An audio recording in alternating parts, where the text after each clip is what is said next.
Alors qu'il a particulièrement le vent en poupe, à l'occasion de son salon local, Citroën a tout fait pour ne pas louper le rendez-vous, à commencer avec un nouveau et prometteur C3 Picasso.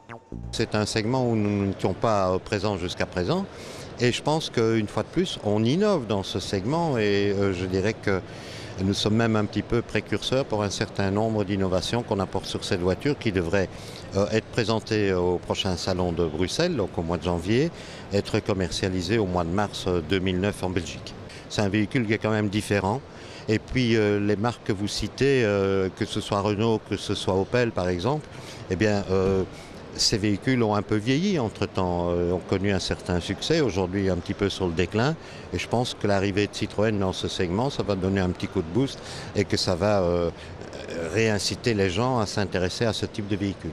Alors qu'une série Charleston est prévue pour la C3 pluriel, ceci en guise de commémoration des 60 ans de la 2 chevaux, c'est l'avenir que Citroën nous propose de découvrir au travers d'un concept dénommé Hypnos. De type crossover, ce gros gabarit de 4,90 m de long mêle un diesel 2 litres HDI de 200 chevaux qui agit sur les roues antérieures à un moteur électrique qui propulse les roues postérieures. Là où ce modèle se distingue, c'est à son habitacle doté de jeux de lumière et de senteurs qui s'adaptent en fonction de l'attention du conducteur, surveillé par caméra.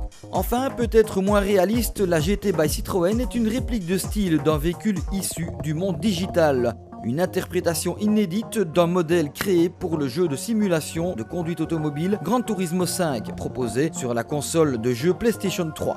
Nous vous laissons apprécier le résultat.